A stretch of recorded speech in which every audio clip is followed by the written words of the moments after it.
I think I detected you taking a dig at media, something like if it bleeds, it leads. Yes, it's unfortunate reality. That does exist in the news media, and we all suffer from it.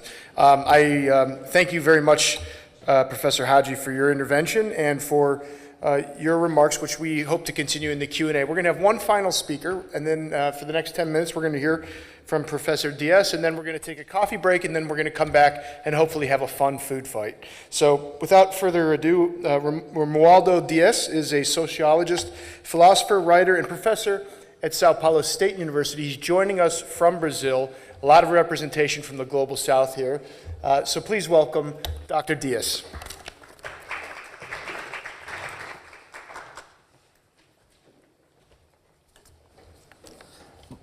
Boa tarde a todos.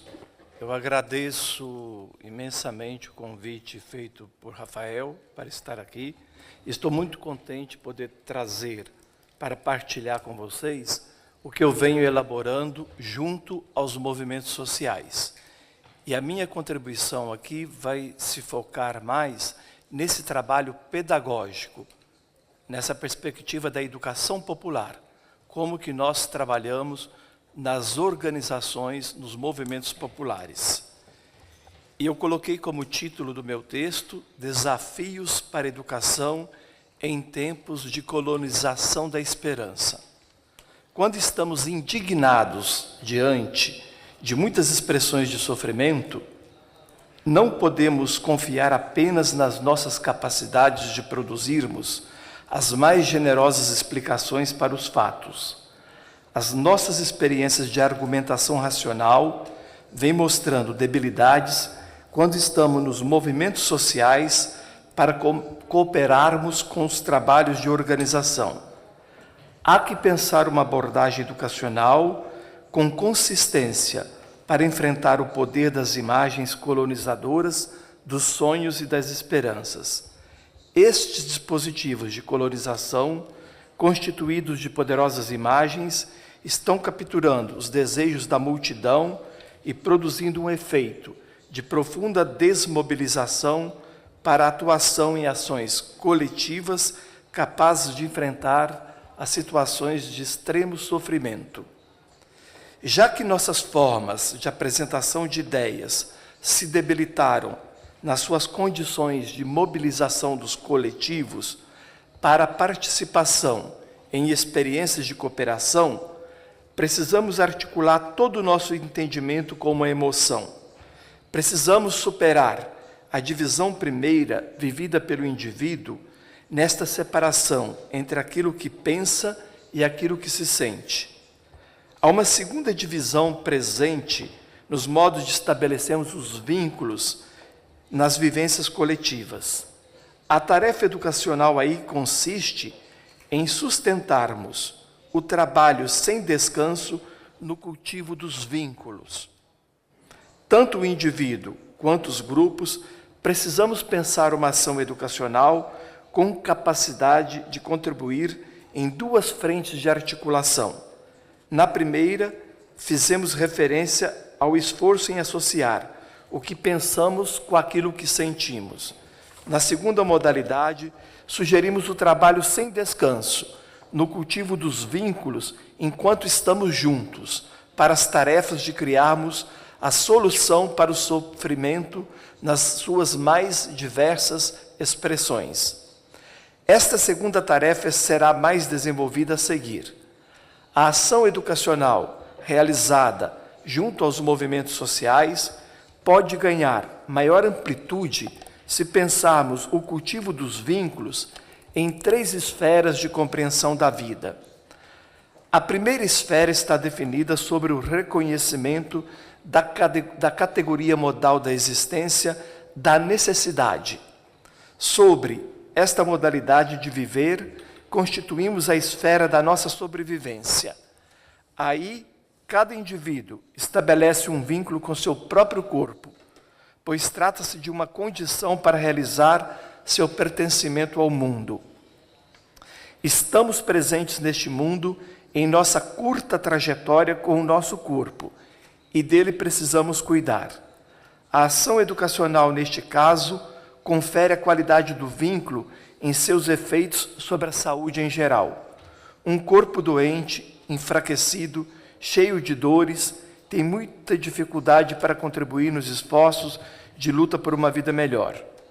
O cultivo do vínculo de cada indivíduo com seu corpo se faz por meio do desenvolvimento das habilidades que os capacitam em suas relações com as determinações próprias dessa condição de existência. Estas determinações nos fazem compreender que no plano do nosso corpo precisamos nos cuidar. Nesta materialidade de nosso viver, as determinações são impostas sobre nós.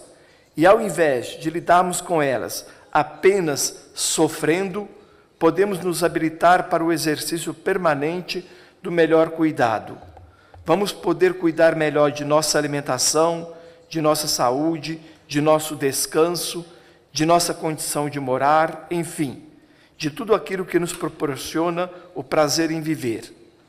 Há nesta esfera uma preocupação em articular o entendimento que alcançamos sobre as determinações impostas aos nossos corpos e os mais variados modos do exercício do cuidado.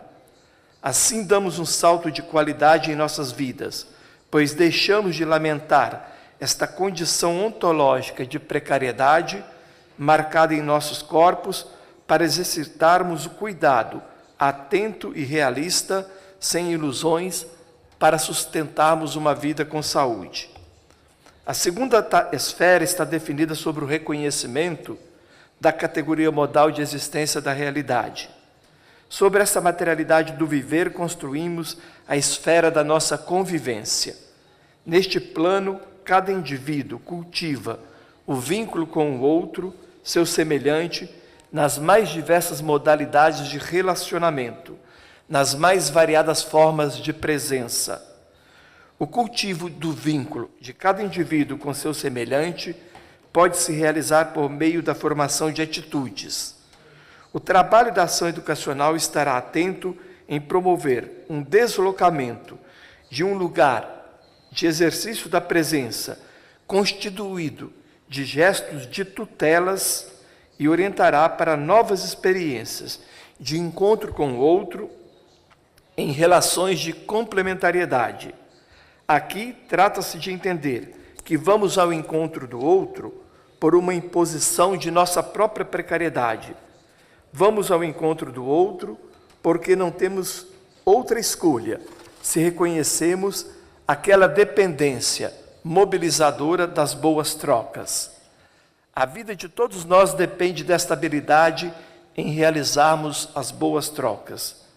Ninguém pode fazer tudo o que precisa sozinho para conseguir sustentar sua vida.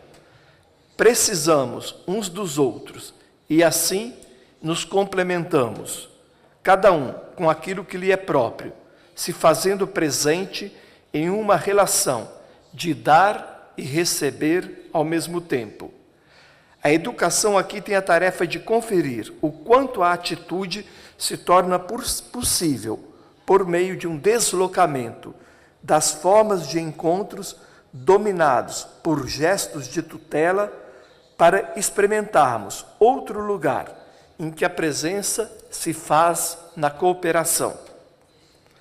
A terceira esfera está definida sobre o reconhecimento da categoria modal da existência, da possibilidade. Sobre esta materialidade do viver, produzimos as respostas para enfrentarmos o problema da nossa finitude. Apelamos para o termo revivência como uma forma de resolvermos o nosso desejo de transcendermos o nosso tempo e o nosso lugar de vida. Não podemos realizar uma eternidade, mas podemos deixar uma obra de cultura para o desfrute dos outros que virão depois de nós. No plano da revivência de cada indivíduo, desenvolve-se o vínculo com o mundo. A educação nessa esfera tem a tarefa de contribuir na construção dos valores. Os valores nos dão a condição para acreditarmos no mundo e com ele contribuirmos com o nosso trabalho. Por meio da educação, temos condição de reconhecer aquilo que no mundo é bom e nos organizarmos para desfrutá-lo. Também, por meio da educação, temos condição de reconhecer o que não é bom e nos organizarmos para o transformar. Este esforço pedagógico alcança maior amplitude quando se assenta nesta combinação entre o movimento de receber, acolher algo do mundo e o movimento de agir para operar no mundo as transformações necessárias ao bem viver. Trata-se de encontrar o equilíbrio entre a linha da passividade e a linha da atividade. Podemos pensar em exercícios educacionais para auxiliar no reconhecimento daquilo que temos a desfrutar no mundo que recebemos quando nele chegamos. E pensamos também em exercícios de reconhecimento daquilo que nos faz sofrer, fatos que resultaram em erros em nossas escolhas e que, por isso mesmo, não estão determinados a durar para sempre. Os males produzidos por nós na história são modificados em outra condição de fazer a mesma história. Somos seres da história e nelas faremos as nossas transformações. Enfim, nestas 3 categorias modais da existência, nós traçamos referenciais para uma ação educacional, junto aos movimentos sociais. Na categoria da necessidade, trouxemos o plano da sobrevivência e formulamos o desenvolvimento das habilidades próprias das tarefas da sustentação de uma vida com saúde. Na categoria da realidade, trouxemos o plano da convivência e formulamos a formação de atitudes. Na categoria da possibilidade, trouxemos o plano da revivência e formulamos a construção de valores. Deste modo, em nossas lutas realizadas junto aos movimentos sociais, assumimos um amplo trabalho educacional, com estas referências capazes de nos orientar e nos sustentar em nossos esforços de articulação entre o entendimento alcançado por nossa razão e o sentimento produzido em nossos desejos. Estamos preocupados em garantir uma atenção com cada indivíduo e com o coletivo ao mesmo tempo. A condição de pertencimento e de reconhecimento, bem elaborada no âmbito individual, terá os seus efeitos na condição de geração de vínculos sustentáveis em exercício permanente de cooperação entre nós. Há 2 linhas atravessando estes esforços educacionais, pensados a partir da formação dos vínculos, conforme expusemos nas categorias modais de nossa existência.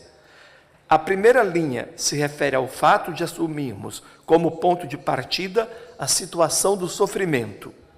Neste exercício político, o movimento se desencadeia com um olhar dedicado aos fatos de sofrimento. A segunda linha se refere ao projeto, como se pudéssemos definir um ponto de chegada, porém sabendo que cada encontro tem seu próprio ponto de chegada. Esse projeto se refere ao movimento de criação enquanto um compromisso experimentado pelos grupos em seus esforços de solucionar o sofrimento.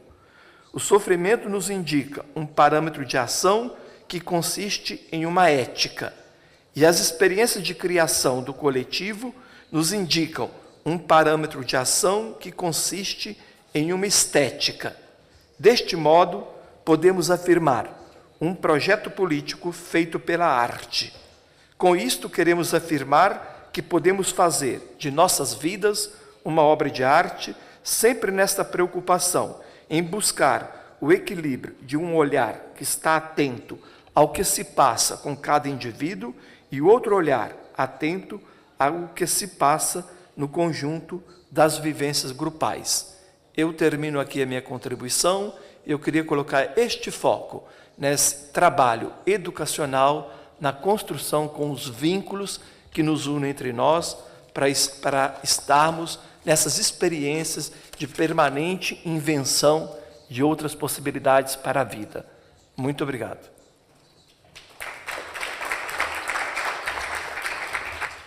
Thank you, Dr. Diaz, and thank you all of the speakers.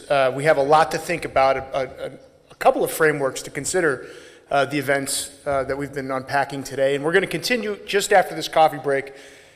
10 minutes, we come back, 10 minutes, and if you do come back, you'll get free college credits, so please join us. Thank you.